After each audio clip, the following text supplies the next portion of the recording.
கர்த்தருடைய பரிசுத்த நாமத்திற்கு மகிமை உண்டாவதாக. கடந்த நாளிலே what is the use of the scriptures, வேத வசனத்தினால் பிரயோஜனம் என்ன? பைபிள் படிக்கிறதுனால, பைபிள் வார்த்தைகளை கேட்கறதுனால, பைபிள் வார்த்தைகள் மூலமாக நமக்கு பிரசங்கிக்கிற பிரசங்கத்தின் மூலமாக என்ன பிரயோஜனம்? நம்ம சொல்லுவோம்ல, பிரசங்கத்தை கேளுங்க அப்படின்னா என்னங்க பிரயோஜனம்? போனோமா, நல்லா குதிச்சு டான்ஸ் பண்ணோமா, கையை காலை நீட்டி நல்லா கோரியோகிராஃப் பண்ணோமா, வந்தோமா, நல்லா குதிச்சோமா, இதுதான் நல்லது, இதுதான் ஆராதனை அப்படின்வோம். பைபிள் படிங்க அப்படின்னு சொன்னோம்னா என்னங்க பைபிள் படிக்கிறது அப்படின்னு சொல்லி நம்ம ரொம்ப இது பண்ணுவோம். இந்த பைபிள் படிக்கிறதுனால என்னென்ன பிரயோஜனம் அப்படின்னு சொல்லி பார்த்து வருகிறோம். கடந்த நாளில் பார்க்கும் பொழுது ரட்சிப்புக்கு ஏற்ற ஞானம் உள்ளவர்கள் ஆக்குகிறது, தேறின தேவ மனிதன் ஆக்குகிறது, நற்கிரியைக்கு தகுதிப்படுத்துகிறது, உபதேசிக்கிறது, கடைசியாக கடிந்து கொள்கிறது அப்படின்னு சொல்லி பார்த்தோம். இன்றைக்கு நாம தொடர்ந்து பார்க்கும் பொழுது என்ன அப்படின்னு சொல்லி பார்க்கலாம். எடுத்து வாசிப்போம். 2 தீமோத்தேயு 3 அதிகாரம் 17வது வசனம். 2 தீமோத்தேயு புஸ்தகம் 3 அதிகாரம் 17வது வசனம். ஏற்கனவே போன வாரத்துல படிச்சதுதான்.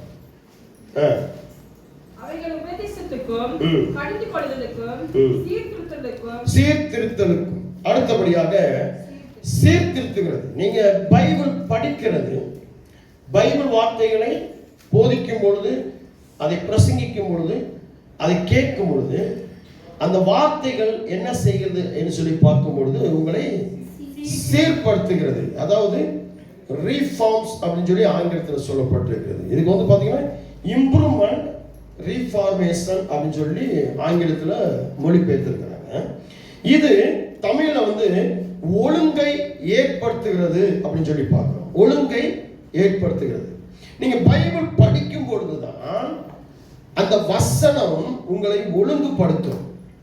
ஒரு தாயாக, ஒரு தகப்பனாக, ஒரு பிள்ளையாக, ஒரு விசுவாசியாக, ஒரு முதலாளியாக, எஜமானனாக, ஒரு தொழிலாளியாக நீங்க எப்படி இருக்கணும், எப்படி நடக்கணும், எப்படி பேசணும், எந்த இடங்களிலே எப்படியெல்லாம் நீங்க இருக்கணும் பாத்தீங்கன்னா இந்த பைபிளை அப்போஸ்தலனாகிய பவுல் படிச்சதுனாலதான் அவன் போற இடத்துல எல்லாம் ஒரு எபிரேயனை பார்க்கும் பொழுது, ஒரு ரோமபுரி ஜனங்களை பார்க்கும் பொழுது, ஒரு இஸ்ரவேலை பார்க்கும் பொழுது, ஒரு யூதனை பார்க்கும் பொழுது அவர்களைப் போல மாறி செயல்படுவதை குறித்து பார்க்க முடியும். அப்போஸ்தலன் பவுல் சொல்ற இடத்துல கூட சொல்லுவான், நான் போகும் பொழுது போகிற இடங்களிலே அவர்களைப் போல நான் மாறுவேன். இன்னைக்கு நாம இப்படி மாறணும்னு சொன்னா ஒரு பாவியை பார்த்து பாவியாக மாறிடும். ஒரு கெட்ட வார்த்தை பேசுறவனை பார்த்து, இப்ப பாத்தீங்கன்னா ஒரு பிள்ளை வந்து கெட்ட வார்த்தை பேசுது அப்படின்னு சொன்னா நம்ம சொல்லுவோம், இந்த பக்கத்து வீட்டுல ஒரு பிள்ளை பேசிக்கிட்டு இருந்துச்சு, அதை பார்த்து என் பிள்ளை பேசு. அப்போ மற்றவங்க பேசுகிறதை குறித்து பார்த்து அவர்களுடைய கெட்ட காரியங்களை நாம் பழகிக்கொள்கிறோம். கெட்ட பழக்க வழக்கம் செய்கிற சில பிரதர்ஸ் சிஸ்டர்ஸை பார்க்கும்பொழுது இது என்னமா அப்படின்னு சொன்னா அவங்க செஞ்சாங்க, அவங்க பழக்கி கொடுத்தாங்க. அதே போலதான் இன்னைக்கு பைபிள் என்ன சொல்லுன்னா, நீங்க பைபிளை படிக்கும் பொழுது அல்லது பைபிள் வார்த்தைகள் பிரசங்கிக்கும் பொழுது, உங்களுடைய திருச்சபைகளிலே ஊழியக்காரர்கள் பிரசங்கிக்கும் பொழுது அந்த வார்த்தைகளை நீங்க கேட்டீங்கன்னா அது உங்களுக்கு எப்படி பிரயோஜனமாக மாறுகிறதுன்னு சொன்னா உங்களை சீர்திருத்தும். எப்படி சீர்திருத்தும்? வாசிங்க பார்க்கலாம் வசனத்தை. அவைகள் உபதேசத்துக்கும், ஆமா, கடிந்து கொள்ளுதலுக்கும், சீர்திருத்தலுக்கும், நீதியை படிப்பிப்பதற்கும் போதும். அப்போ உங்களை சீர்திருத்துகிறது என்று சொல்லி பார்க்க வேதவசனம் முதல்ல என்ன செய்யுதுன்னா உங்களுடைய தவறுகளை சுட்டி காண்பிக்கும். அதுக்கு பிறகு என்ன செய்யும் அப்படின்னு சொல்லி பார்க்கும் பொழுது உங்களுக்கு ஒரு அந்த தவறுகள் இருந்து வெளியே வருவதற்கும் ஒரு நல்ல வழியை உங்களுக்கு காட்டும். அதான் உங்களுக்கு பைபிள் படிங்க, பைபிள் படிங்க, பைபிள் வார்த்தைகளை கேளுங்க. அதான் பைபிள் ஸ்டடிக்கு வாங்க. எதுக்காக சபைகளில் நீங்க பைபிள் ஸ்டடின்னு ஒரு நேரத்தை வச்சிருக்கிறோம்? எதுக்காக பிரசங்கங்கள் வச்சிருக்கிறோம்? எதுக்காக ஆலோசனை பகுதிகள் வச்சிருக்கிறோம்? வாங்க, எதுக்கெடுத்தாலும் ஊழியக்காரண்ட ஆலோசனை கேளுங்க. யாரு நிற்கிற, யாருக்கு ஊழியக்காரண்ட கேட்கறது ஆலோசனை? தாய் இஷ்டத்துக்கு வேலைக்கு போறது, தாய் இஷ்டத்துக்கு படிக்கிறது, தாய் இஷ்டத்துக்கு திருமணம் நடத்துறது, தாய் இஷ்டத்துக்கு என்ன செய்யப்படுது. ஊழியக்காரன் கிட்ட போய் எதுக்கு நம்ம கேட்கணும் அப்படின்ற மாதிரி இருக்கிறோம். கேட்கணும். வந்து தேவ ஊழியக்காரனோட கேட்டு, ஐயா எனக்கு வந்து ஒரு ஆலோசனை கொடுங்க, எனக்கு ஒரு வாக்கு தத்துவம் கொடுங்க, எனக்கு ஜெபம் பண்ணுங்க, எனக்கு புத்தி சொல்லுங்க, எனக்கு கத்து கொடுங்கன்னு சொல்லணும். அப்படி செய்யும் பொழுதுதான் உங்களை சீர்படுத்த ஒழுக்கம் வரும். நீங்க பைபிள் படிக்கணும். பைபிள்ல உள்ள ரகசியங்களை நீங்க முதல்ல என்ன பண்ணணும்? கேட்கணும், அறியணும். அந்த காலத்துல பாத்தீங்கன்னா இந்த சீர்திருத்த சபைகள் அப்படின்னு சொல்லி இருந்துச்சு. இந்த சீர்திருத்த சபைகள் என்பது கிறிஸ்துவுக்கு பின்னாடி 16ஆம் நூற்றாண்டுல ஐரோப்பாவிலிருந்து ஆரம்பிக்கப்பட்டது சீர்திருத்த சபைகள், ஒழுங்குபடுத்தப்பட்ட சபைகள். அவங்க என்ன செய்வாங்க அப்படின்னு சொல்லி பார்க்கும் பொழுது, பைபிளை என்ன பண்ணிடுவாங்க? படிக்க வச்சிருவாங்க. பைபிளை படிக்க வைப்பாங்க. அது அடுத்தபடியாக வந்து பார்த்தீங்கன்னா பைபிளை போதிப்பாங்க. இந்த பைபிளை படிக்கிறதுனாலையும் பைபிளை அவங்க போதிக்கிறதுனாலையும் என்ன உண்டாகுது அப்படின்னு சொல்லி பார்க்கும் பொழுது, ஆண்டவரை அறிகிற அறிவு அவங்களுக்குள்ள வர ஆரம்பிச்சிடும். கர்த்தர் எப்படிப்பட்டவர், தேவன் எப்படிப்பட்டவர். அப்போ இந்த அறிவுகள் உங்களுக்குள்ள வந்த உடனே இவங்க ஒழுங்குபடுத்த ஆரம்பிச்சிருவாங்க, தன்னை ஒழுங்குபடுத்திக்குவாங்க. தவறான வழிகளை விட்டு தவறி போகாதபடிக்கு உணர்த்தப்பட்டு அவங்க உடனே தன்னை மாத்திக்கிடுவாங்க. இதுக்கு 16ஆம் நூற்றாண்டுல திருத்த சபைகள் ஆரம்பிக்கப்பட்டது. இன்றைக்கும் இந்த சபைகள் நிறைய இடங்களில் இருக்கு. சீர்திருத்தம், இன்னைக்கு சீர்திருத்தம் ரொம்ப முக்கியம். ஜெபம் பண்ணோம், சபைக்கு வந்தோம், ஆடணும், பாடணும், குதிச்சோம். ஒரு நல்ல நாள், ஒரு பெரிய நாளைக்கு சாப்பாடு போட்டாங்க, பிஸ்கட் வாங்கி கொடுத்தாங்க, டீ போட்டு கொடுத்தாங்க, சபை நல்லா இருந்துச்சு, ஒரே ஜாலியா, ஒரே குஷி தான். இப்படிதான் இன்னைக்கு ஜனங்கள் போய்கிட்டு இருக்காங்களே ஒழிய, இன்னைக்கு நம்ம சபையும் அப்படி போயிட்டு இருக்கா அப்படின்றத கூட நம்ம யோசிச்சு பார்க்கணும். நான் சபைக்கு வருகிறதுனால வேத வசனங்களை அதான் பிரசங்கம் பண்ணும்போது நீங்க பைபிளை படிங்கன்னு சொல்லுவேன் உங்கள்கிட்ட.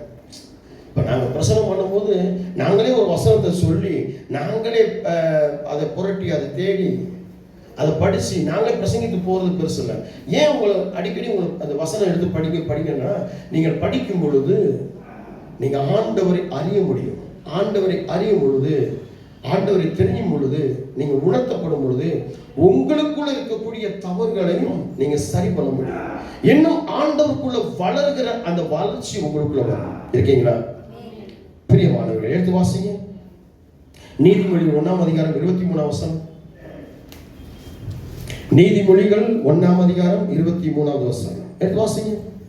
கடிந்து கொள்ளுதலுக்கு திரும்புங்கள், இதோ என் ஆவியை உங்களுக்கு அருளுவேன், என் வார்த்தைகளை உங்களுக்கு தெரிவிப்பேன். ஆமென். என் வார்த்தைகளை உங்களுக்கு தெரிவிப்பேன். ஆண்டவர் சொல்றாரு, நீங்க பைபிள் படிக்கும் பொழுதுதான் அந்த வார்த்தைகளை உங்களுக்கு கர்த்தர் தெரிவிப்பார். அந்த வார்த்தைகளை நீங்க தெரிஞ்சு கொள்ளும் பொழுதுதான் உங்களுக்குள்ள இருக்கக்கூடிய குறைகளை நீங்க உணர முடியும். அப்பதான் அந்த குறைகளை தூக்கி எறிய முடியும். இப்ப யாராவது ஒருத்தர் வந்து சொல்றாங்க, நீங்க இப்படி குறை செய்றீங்க பிரதர், இப்படி தவறு செய்றீங்க சிஸ்டர், இப்படி பண்றீங்க, இப்படி பேசுறீங்க, உங்க பேச்சு சரியில்லை, உங்க நடத்தை சரியில்லை, உங்க வேலை சரியில்லை அப்படின் போது என்னன்னா, என்னை எப்ப பார்த்தாலும் குற்றப்படுத்துறாங்க, எப்ப பார்த்தாலும் என்னை குறை சொல்றாங்க.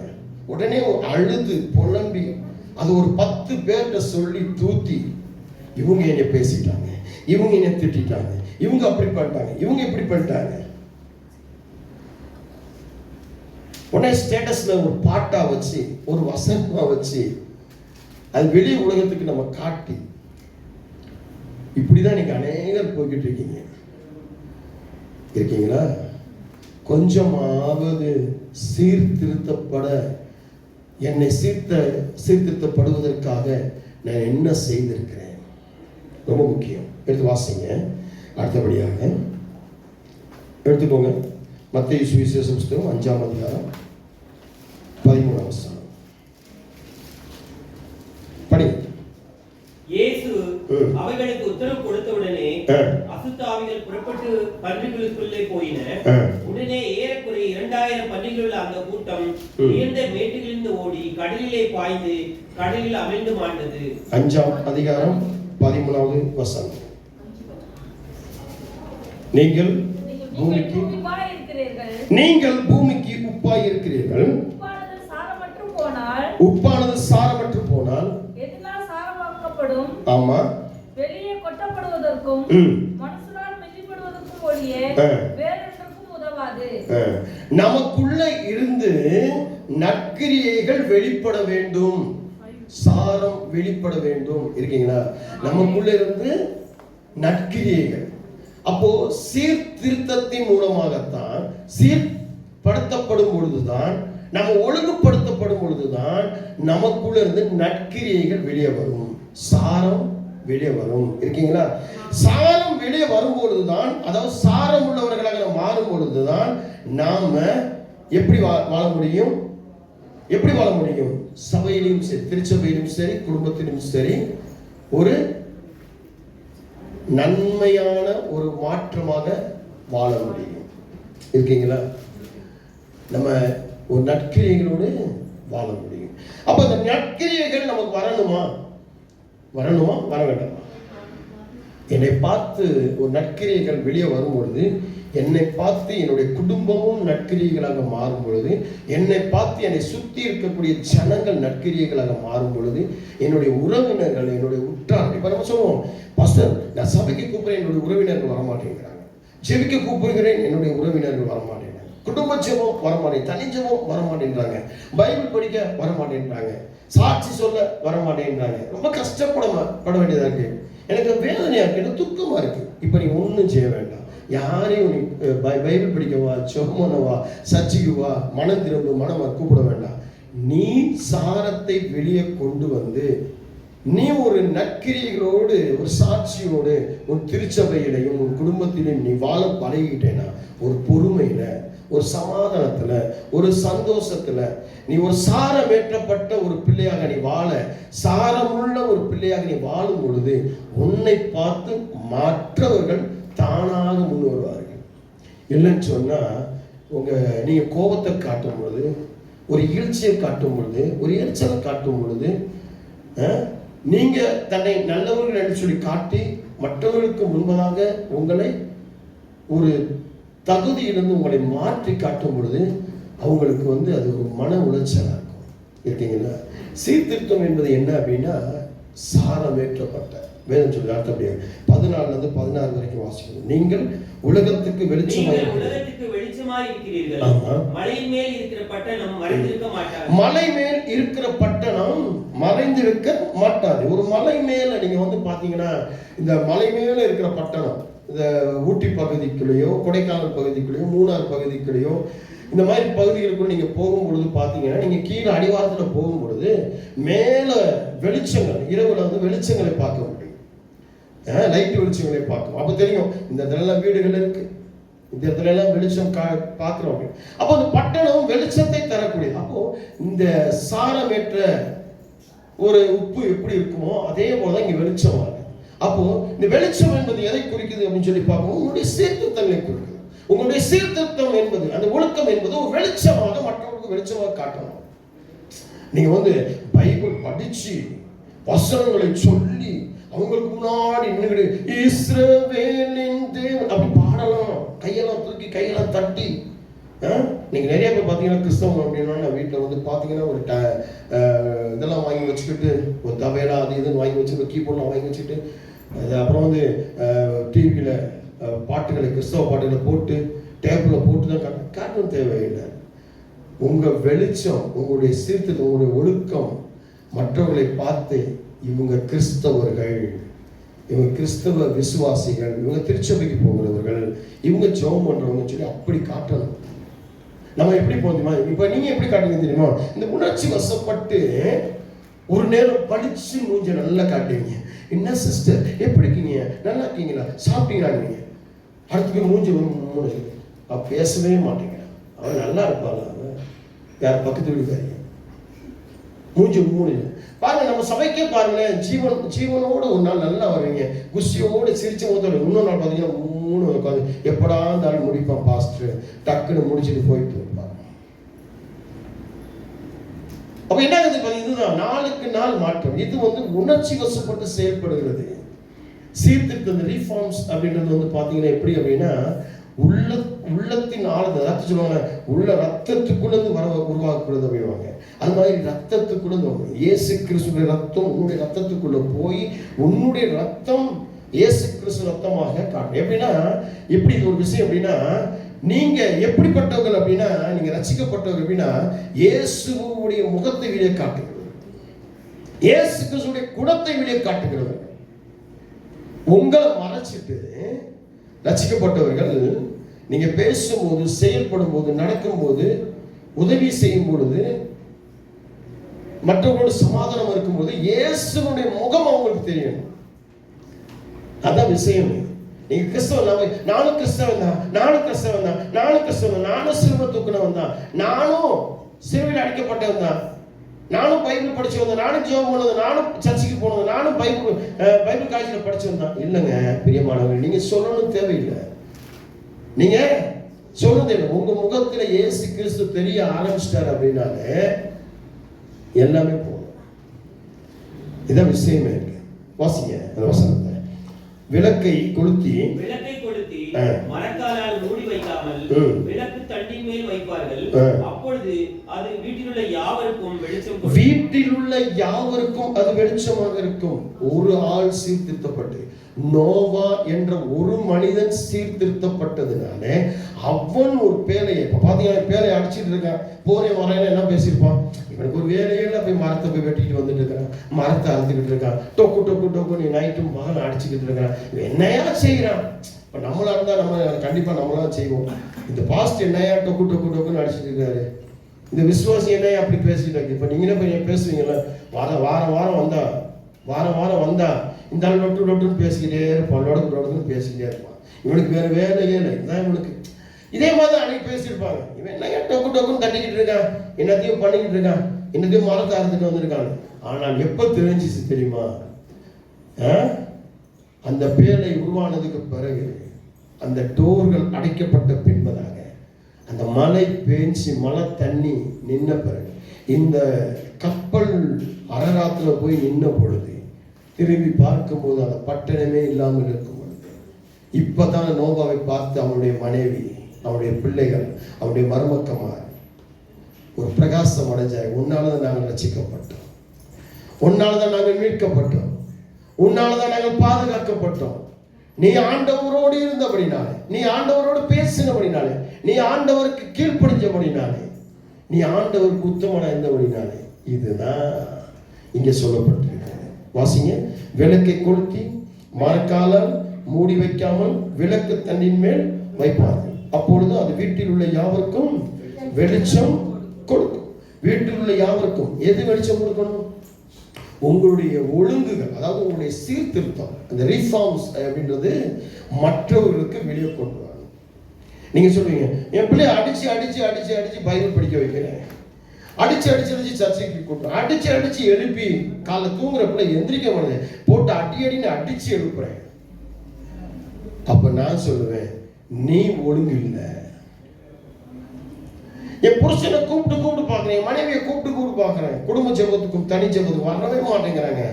அவங்க உலக பிரகாரமான காரியத்துக்கு முக்கியத்துவம் கொடுக்குறாங்க, ஆனா ஜெபத்துக்கு முக்கியத்துவம் கொடுக்க. நான் சொல்லுவேன், நீ ஒழுங்கு இல்லை, நீ ஒழுங்கு ஆயிட்ட, அதாவது நீ சீர்திருத்தம் ஆயிட்ட அப்படின்னு சொன்னா, நீ பைபிளை தூக்குறதுக்கு முன்னாடி சில வீடுகளெல்லாம் பார்த்தீங்கன்னா ஜெபம் பண்ணுங்க 10 மணி ஆச்சு 12 மணி சொல்ல வேண்டியது இருக்கு. நீங்க நிறைய பேர் ஜெபிக்கிற வீடுகள்ல நீங்க நிறைய பேர் சொல்ல வேண்டியதா இருக்கு. யாருமே இது ஜெப நேரம் வாங்க ஜெபிப்போம்னு சொல்லி யாருமே வரமாட்டேங்கிறாங்க. காரணம் ஒழுங்குகள், குடும்பங்களுக்குள்ள தனிப்பட்ட ஒழுங்குகள் இன்னைக்கு யாருக்குமே இல்லை. சீர்திருத்தம் யாருக்குமே இல்லை. சீர்திருத்தம் ரொம்ப முக்கியம். இருக்கீங்களா? 16வது வசனம். இவ்விதமாய் மனுஷர் உங்கள் நற்கிரியைகளை கண்டு பரலோகத்தில் இருந்த உங்கள் பிதாவை மகிமைப்படுத்தும்படி உங்கள் வெளிச்சம் அவர்கள் முன்பாக பிரகாசிக்க கடவுள். உங்கள் வெளிச்சம் உங்களுக்கு எதிராக இருக்கக்கூடியவர்களுக்கு பிரகாசிக்கணுமா? அப்ப பிரகாசிக்கிறதுக்கு முன்னாடி என்ன ஆகுதுன்னா, உங்கள் மேல இருக்கிற அந்த வெளிச்சத்தை பார்த்து அவர்கள் நமக்குள்ள இருக்கிற பிதாவை பார்த்து மகிமைப்படுத்தணுமா? பரலோகத்தில் இருக்கிற பிதாவை பார்த்து மகிமைப்படுத்தணுமா? அப்போ நம்முடைய பிதாவாகிய தேவனும் நமக்காக அடிக்கப்பட்ட ஆட்டுக்குட்டியானவராக இயேசு கிறிஸ்துவும் நமக்காக கொடுக்கப்பட்டிருக்கிற பரிசுத்த ஆவியும் மகிமைப்பட வேண்டும் என்று சொன்னா, அவங்க பேர்கள் விளங்குன்னு சொன்னா அவங்கள நம்ம முகத்துல ஆண்டவர் எதுக்காக அவருடைய சுவாசத்தை நமக்கு கொடுத்தாரு? எதுக்காக அவருடைய ரூபமாக நம்மளை மாற்றினாரு? ரொம்ப முக்கியங்க, இதெல்லாம் யோசிக்கணும். எதுக்காக ஆண்டவர் அவருடைய சுவாசத்தை எனக்கு கொடுத்தார்? ஆண்டவர் எதுக்காக அவருடைய ரூபமாக அவருடைய சாயலாக என்னை படைத்தார்? அவரை நாம வெளியே காட்டணும். நம்ம என்னத்தை காட்டிருக்கோம்? தூஞ்ச காட்டிட்டு இருக்கிறோம். கண்ணு சொக்கி சொக்கி போயிட்டு இருக்கு. இங்க வாங்க, சபையில் இருக்கிற எத்தனை பேர் கண்கள் தூங்குது பாருங்க, சொருகுது பாருங்க. வாரத்துக்கு ஒரு நாள் சபையில ஞாயிற்றுக்கிழமை வந்து உட்கார்றது கூட எத்தனை பேர் கண்ணு போய் போய் வந்துட்டு எத்தனை பேர் போயிட்டு வந்துருக்கோம். கண்ணு பாருங்க எப்படி ரொம்ப கஷ்டப்பட்டு முடிச்சு வச்சுட்டு இருக்கோம். கஷ்டப்பட்டு அப்பா அப்படின்ற தேவனுடைய வார்த்தையினால் பிரயோஜனம் இல்லை. தேவனுடைய வார்த்தைகளை போதிக்கும் பொழுதும் கேட்கறது கிடையாது, வீட்டில் போயும் படிக்கிறது கிடையாது, சபை நடத்துகிற பைபிள் ஸ்டடிகளையும் வர்றது கிடையாது, ஊழியக்காரன் வந்து ஆலோசனையும் கிடையாது, வாக்குத்தத்தங்களை பெற்றுக்கொண்டு என்ன செய்யணுமோ அதை செய்கிறது கிடையாது. அப்புறம் எப்படி இது கிரியை செய்யும்? அப்புறம் எப்படி நீங்க சீர்திருத்தத்துக்குள்ள வருவீங்க? இதுதான் சந்தேகம். இன்னைக்கு நிறைய பேர் சீர்திருத்தப்படாதபடிக்கு வீணாய் போறதுக்கான காரணம் என்ன? பின்வாங்கி போறதுக்கான காரணம் என்ன? ரட்சிப்பை இழந்து போறதுக்கான காரணம் என்ன? அபிஷேகத்தை இழந்து போறதுக்கான காரணம் என்ன? கிறிஸ்து நமக்காக கொடுக்கப்பட்டிருக்கிற அந்த நீதியின் பரிசுத்த ஆவியானவரை இன்னைக்கு அவிழ்த்து போடுகிறது காரணம் என்ன? இன்னைக்கு பரிசுத்த ஆவியானவர் யாருக்குள்ள வருது? பரிசுத்த ஆவியானவர் நடத்துதல் யாருக்குள்ள இருக்கு? பரிசுத்த ஆவியானவருடைய அபிஷேகம் யாருக்குள்ள இருக்கு? யார் அந்நிய பாஷை பேசுறாங்க? எல்லாமே ஒரு ஃபார்மாலிட்டிஸ்க்காக சர்ச்சுக்கு வந்து ஒரு ஃபார்மாலிட்டிஸ்க்காக ஜெபம் பண்ணி சும்மா ஒரு நின்று ஒரு 4 வார்த்தை பேசி ஜெபத்தை முடிச்சிட்டேன் அப்பாடா, உபவாசத்தை முடிச்சிட்டேன் அப்பாடா, சபைக்கு வந்துட்டு போயிட்டேன் அப்பாடா, இந்த மாதிரி இன்னைக்கு நம்ம செஞ்சுக்கிட்டு இருக்கோமே ஒழிய ஒரு சீர்திருத்தமாய் இப்படிதான் வெளிச்சமாக இருக்கணும், இப்படித்தான் அடுத்தவங்க மகிமைப்படுத்தணும், இப்படிதான் நம்ம ஆண்டவரை காமிக்கணும். அவருடைய சாயலாக இருக்கிற நான், அவருடைய வெளிச்சத்தை பெற்றிருக்கிற நான், அவர் போல நான் சாரம் பெற்றிருக்கிற நான் எப்படி மற்றவர்களுக்கு விளங்கணும்? அதான் ரொம்ப முக்கியம். அப்படி இருக்கிறதுனால தான் இன்னைக்கு சபைக்கு நீங்க ஆத்துமாக்களை கொண்டு வர கிடையாது, கனி கொடுக்கிறது கிடையாது. உங்க குடும்பங்களையும் யாருமே சபைக்கு நீங்க கூட்டிட்டு வர்றது கிடையாது. காரணம் என்னன்னா, நீங்க சாரம் இல்லாமல் வெளிச்சம் இல்லாமல் மற்றவர்களுக்கு ஆண்டவரை காட்டும்படியான அந்த சீர்திருத்தம் உங்களுக்குள்ள கிடையாது, உங்க பேச்சில கிடையாது, உங்க நடத்தையில கிடையாது, உங்க செயல்பாடுகள கிடையாது, உங்களோட ஒவ்வொரு அசைவுகளையும் கிடையாது. அதனாலதான் என்ன கனி இல்லை. இப்போ சபைக்கு ஆத்துமாக்கள் இல்லை. பாஸ்டர் தவறு செஞ்சிருப்பாரோ, பாஸ்டர் மனைவி தவறு செய்திருப்பார்களோ, பாஸ்டருடைய பிள்ளைகள் தவறு செய்திருப்பார்களோ, பாஸ்டர் தான் சரியில்லை, அவரோட ஊழியம் சரியில்லை, இப்படிதான் நம்ம பேசிக்கிட்டு இருக்கிறாங்க ஒழிய இந்த சீர்திருத்தம் எனக்குள்ள இல்லை, நான் கனி கொடுக்கல, என் குடும்பத்துக்குள்ள வெளிச்சம் கொடுக்கல, சாரம் கொடுக்கல அப்படின்றத முதல். ஆடுதான் குட்டி போடுவோம், மேய்ப்பன் குட்டி போட மாட்டான். ஆடு குட்டி போட்டாதான் மந்தையாகும், மேய்ப்பன் குட்டி போட்டா மந்தையாகாது. ஹலோ, இருக்கீங்களா? இதான் விஷயம். அடுத்தபடியாக 7வது காரியம் 2 தீமோத்தேயு 3ஆம் அதிகாரம் 17ஆம் வசனம்.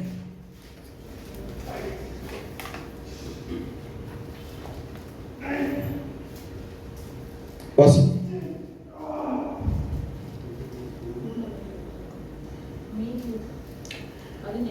2 தீமோத்தேயு புத்தகம் 3ஆம் அதிகாரம் 17ஆம் வசனம். அதே வசனம் தான். யாருமே உபதேசத்துக்கும் கடிந்து கொள்ளுதலுக்கும் சீர்திருத்தலுக்கும் நீதியை படிப்பிக்குதலுக்கும் பிரயோஜனமுள்ளவர்களாய் இருக்கிறது. நீதியை படிப்பிக்குதலுக்கும் பிரயோஜனம் உள்ளவை. நீங்க பைபிள் படிக்கும் பொழுது, பைபிள் வார்த்தைகளை பிரசங்கிக்கும் படிக்கும் பொழுது, அதை கேட்கும் பொழுது, அது உங்களுக்குள்ள என்ன கிரியேட் செய்து, என்ன பிரயோஜனப்படுத்துது அப்படின்னு சொன்னா, நீதியை படிப்பிக்கிறது. அதாவது டீச்சர்ஸ் ஜஸ்டிஸ் அப்படி சொல்லலாம், அல்லது டீச்சர்ஸ் ரைச்சஸ்னஸ் அப்படி சொல்லலாம். அப்போ நீதியை உங்களுக்குள்ள என்ன செய்தான்? போதிக்குதான். நீதியை ஒரு தேவனுடைய பிள்ளை நீதியாய் வாழ வேண்டியது அவசியம் என்று வேத வசனமானது உங்களுக்குள்ள போதிக்குது. இருக்கீங்களா? நீதியாய் வாழ வேண்டியதனுடைய அவசியத்தையும் அதுக்குரிய அவசரத்தையும் உங்களுக்குள்ள இந்த வார்த்தை போதிக்கிறது. அது மட்டுமல்ல, தேவையான அனைத்தையும் நீதியை அறிந்து கொள்ளக்கூடிய, நீதியாய் வாழக்கூடிய சில காரியங்களை உங்களுக்கு என்ன பண்ணுது? போதிக்குது. நீங்க பைபிள் படிக்கும் பொழுது நீதி, இந்த நீதி என்பது எதை குறிக்கிறது அப்படின்னா, தகுதி அப்படின்னு சொல்லி என்ன சொல்றது அர்த்தம் கொள்ளலாம். நீதி தகுதிப்படுத்துகிறது. பரிசுத்த ஆவியானவர் உங்களுக்குள் வரும்பொழுது நீதியை குறித்து உங்களுக்குள்ள போதிப்பார். அப்ப என்ன, உங்களுடைய தகுதியை உங்களுக்குள்ள போதிக்குது, உங்களுடைய நியாயத்தை உங்களுக்குள்ள போதிக்குது. நீங்க ஒரு நியாயமான்களாக, அதாவது ஒரு மொத்தமா சொல்லணும்னா நீதிமானாக, நீங்க ஒரு நீதிமான வாழ, உங்க பேச்சில, உங்க செயல்பாடு, உங்க நடத்தைகளில ஒரு நீதிமான வாழ என்ன பண்ணுது?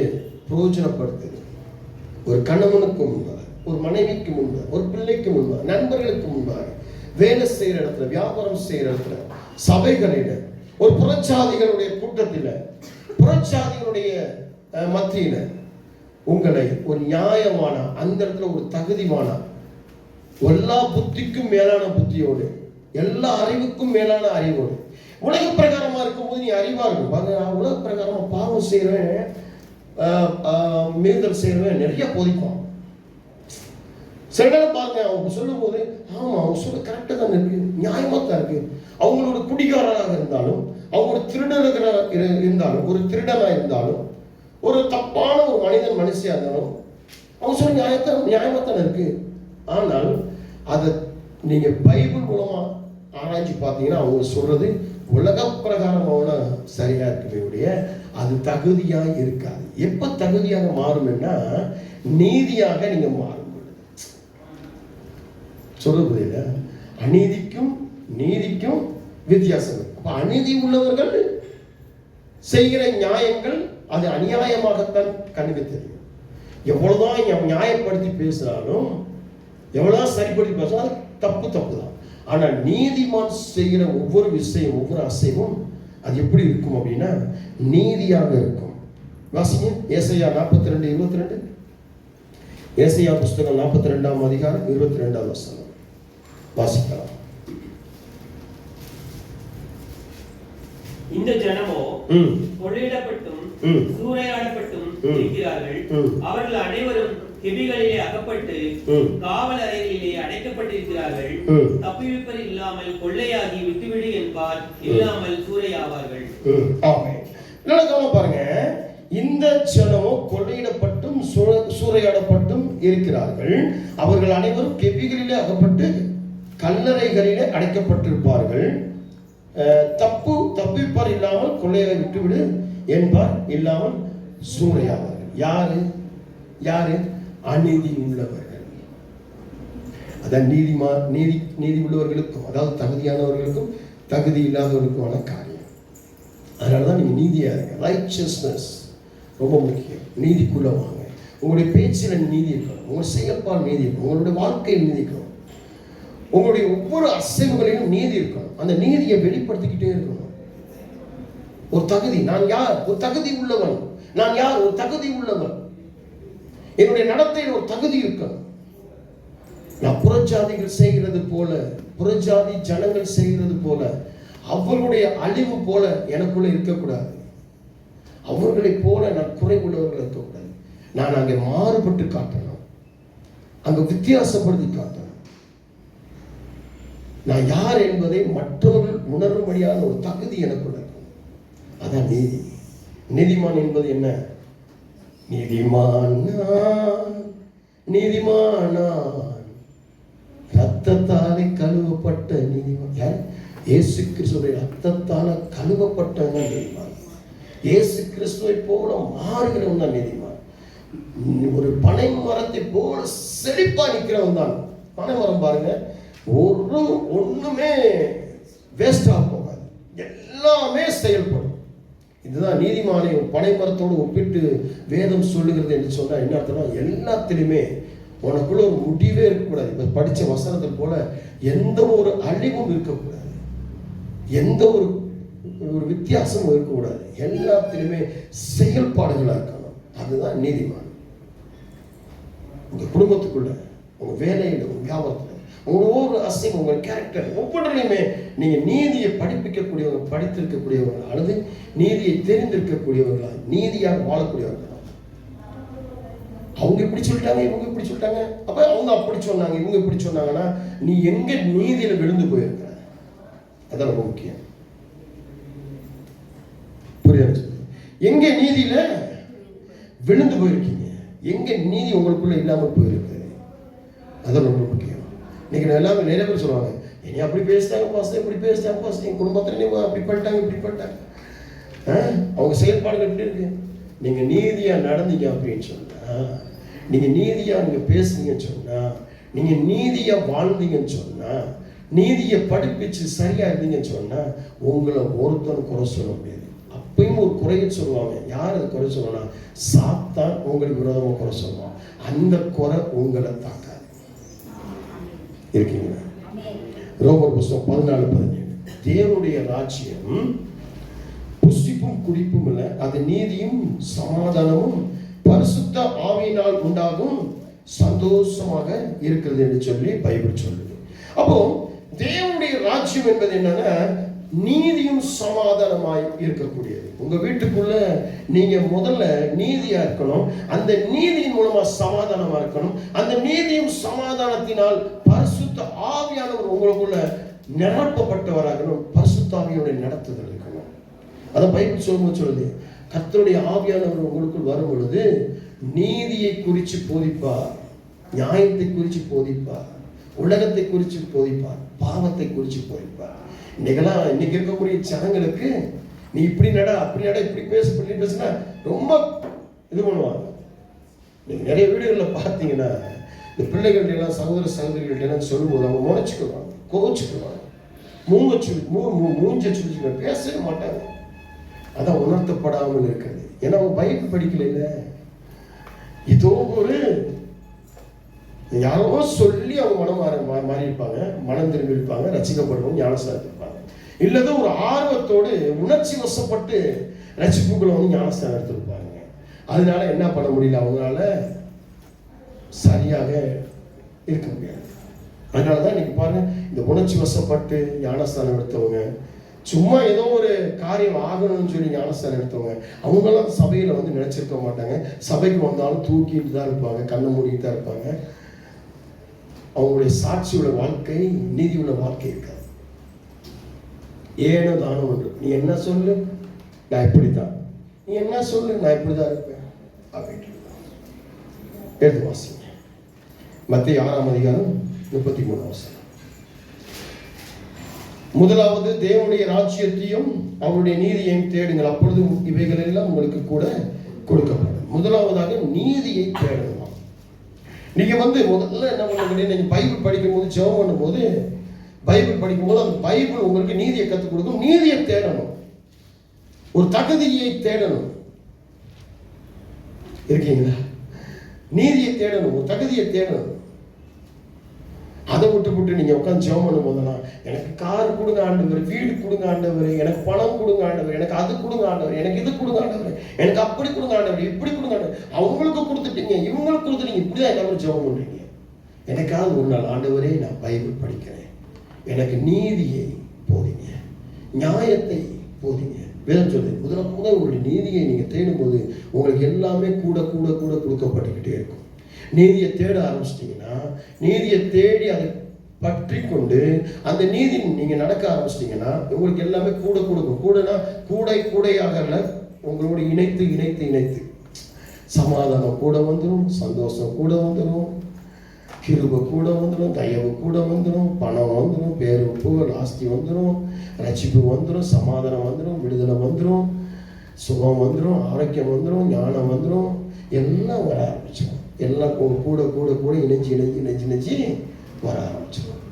நீங்க நீதியை தேடாதபடிக்கு நீங்க உலகத்தை தேடிக்கிட்டே போயிடுது. எங்கடா பணம் கிடைக்கும், எங்கடா பொருள் கிடைக்கும், எங்கடா அது கிடைக்கும், எங்கடா இது கிடைக்கும். அப்படியே உட்காந்து பைபிள் படிச்சாலும் ஜெபம் பண்ணாலும் நீங்க எதிரடா அந்த பைபிள்ல எதிரடா கொடுப்பேன்னு சொல்லியிருக்கிறார். கொடுங்கள் அப்போது கொடுக்கப்படும். எங்கடா பெற்றுக்கொள்வீர்கள், புரட்டி புரட்டி வாசிக்கிறது. அந்த வார்த்தையை மட்டும் அண்டர்லைன் பண்றது, அதை மட்டும் எடுத்துக்கிறது கிடையாது. நீ எப்படி நடக்கணும், நீ எப்படி குடும்பம் நடத்தணும், நீ எப்படி விசுவாசிக்கணும், நீ எப்படி பேசணும், நீ எப்படி உன்கிட்ட இருக்கக்கூடிய தவறுகளை எப்படியா தூக்கி போடணும், எல்லா பாவத்தையும் எப்படி தூக்கி போடணும், விக்கிரக ஆராதனை எப்படி தூக்கி போடணும், அநீதியாக இருக்கிறதெல்லாம் எப்படி தூக்கி போடணும், அநீதியான நண்பர்கள் எப்படி தூக்கி போடணும், அநீதியான குடும்பத்தாரை எப்படி தூக்கி போடணும். எவ்வளவு பெரிய தாயா இருந்தாலும் தகப்பனாலும் உன்னை பெற்ற கூட பிறந்த எப்படிப்பட்ட ஆளா இருந்தாலும் அவங்க விக்கிரக ஆராதனை பண்ணுகிறவர்கள் பாவியாக இருந்தால் அவர்களை நீ தூக்கி போடுதான், அவங்களை விட்டு நீ தூரமாக தான் ஆகணும். இல்லையா, என் ரத்த சம்பந்தம், தோளோடு தோல் ஒட்டி பிறந்தோம். அவங்க எவ்வளவு தவறு பண்ணாலும் ஆண்டவர் மன்னிக்க சொல்ல, மன்னிக்கிறது வேற, அவங்களை விட்டு நீ தூரப்படுத்துறது வேற. ஆண்டவர் ஏசப்பா சொல்லும்போது ஒரு நல்ல விஷயத்தை சொல்றாரு. ஊமை சொல்லும்போது ஒவ்வொரு விஷயத்திலையும் சொல்றாரு. என்ன சொல்றாரு? ஊசியானது அது ஓட்டைக்குள்ள ஒட்டகம், சொல்லுங்க, ஒட்டகம் நுழைஞ்சிடும் அப்படின்னா போட்டிருக்கு, நுழைய முடியாது. ஐஸ்வர்யவானும் அதே போல பரலோக ராஜ்யத்தில் போக முடியாது. இருக்கீங்களா? அப்போ பழைய ஏற்பாடுகளை நீங்க பார்க்கும் பொழுது ஆபிரகாமை கர்த்தர் வேறுபடுத்தார். தாய் தகப்பனுடைய தேசத்தை விட்டு வெளியவானாரு. ரெண்டாவது கூட இருக்கிற உன் சகோதரனுடைய பிள்ளையை விட்டு வெளியவானாரு.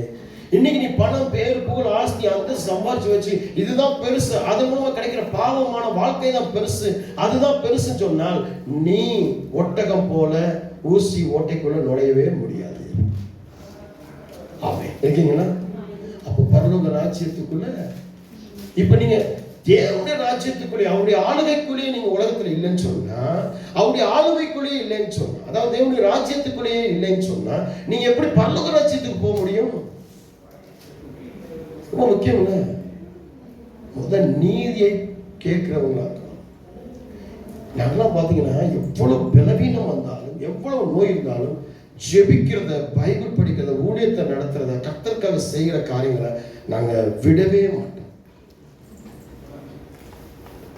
இதுதான் எங்களுக்குள்ள இருக்கக்கூடிய காரியம். உங்களுக்கு ஒரு சின்னதா தடுமம் பிடிச்சா, சின்னதா கோல்டு பிடிச்சா, ஒரு சின்னதா தலைவலி வந்தா பைபிள் படிக்க மாட்டீங்க, சர்ச்சுக்கு வர மாட்டீங்க, கர்த்தருக்கு செய்ய வேண்டிய வேலைகளை செய்ய மாட்டீங்க, அப்படியே முடங்கி போயிருவீங்க, அப்படியே இருந்துவீங்க, மூஞ்சு நாள் தூங்கி போயிடும். ஆனா நாங்க எவ்வளவு அடிச்சு போடு படுக்க போடுந்தாலும் கர்த்தருக்காக செய்கிற வேலையை செய்ய ஆரம்பிச்சோம். அதனாலதான் நாங்க பலமாய் நிற்கிறோம். இதுல சாட்சிங்க. இப்ப நான் பிரசங்கம் மற்றவர்களுக்கு மட்டும் பிரசங்கிக்க மாட்டேன். என்னுடைய வாழ்க்கையில் அது நடந்திருந்தால், அதை நான் பிரயோஜனப்படுத்தி இருந்தால், அதில் நான் செயல்பட்டிருந்தால் மட்டும்தான் அந்த பிரசங்கத்தை மற்றவர்களுக்கு நான் போதிப்பேன். மற்ற ஊழியக்காரர்கள் பிரசங்கியார்கள் மாதிரி உங்களுக்கெல்லாம் ஒரு பிரசங்கத்தை சொல்லிட்டு நான் வேற மாதிரி நடக்க மாட்டேன். நான் அதில் சாட்சியாக இருந்தால் தான் சொல்லுவேன். அப்படிதான் இன்னைக்கும் சொல்லியிருக்கிறேன். தொடர்பு சொல்லியிருக்கிறேன். நான் எப்படி இருக்கிறேனோ, எப்படி நடக்கிறேனோ, எப்படி வாழ்றேனோ, எப்படி பேசணும், எப்படி செயல்படணும், அது சங்கீதக்காரன் சொன்னது போல 39ஆம் சங்கீதத்தில் என்னை உணர்கிற அந்த உணர்வு, என்னுடைய ஆயுட்காலங்களை எண்ணுகிற அந்த அறிவு என்னைக்கும் ஆண்டவரை சொல்லுவேன். நான் இன்னைக்கு இல்லாமல் போனால், செயல்படாமல் போனால், என் பாஸ்டர் மட்டும் சொல்லுவேன், என் பிள்ளைகிட்ட சொல்லும்போது நான் சொல்லுவேன், நான் இல்லைன்னா என்ன செய்வேன், என் நாட்கள் முடிஞ்சா என்ன செய்வேன். நான் யார்கிட்ட பேசணும் கூட சொல்லுவேன், நான் இல்லைன்னா இந்த சபை இப்படி நடக்கணும். என்ன சொல்லுவாங்க, நான் எப்படி பேசியிருக்கீங்க? இல்லை, இதுதான் வாழ்க்கை. என்னுடைய காலத்தை என்னை நான் அறிஞ்சு செயல்படும் பொழுதுதான் நான் மற்றவங்களுக்கு பாக்கியமாக இருக்க முடியும். நீங்க எல்லாம் ஒரு நேரம் ஒரு மாதிரி, ஒரு நேரம் ஒரு மாதிரி இருக்கிற காரணம் என்ன? இதுதான் காரணம். ஜெபிப்போம்.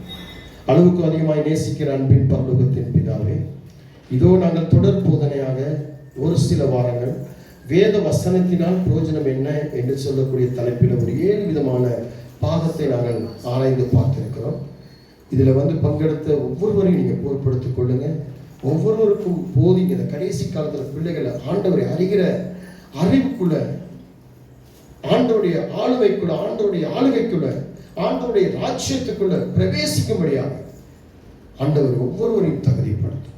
ஆசீர்வதிக்க பொறுப்படுங்க. இயேசுவின் நாமத்தில் ஜெபிக்கிறேன் சொந்த பிதாவே, ஆமென். கர்த்தர் உங்களை ஆசீர்வதிப்பார். God bless you.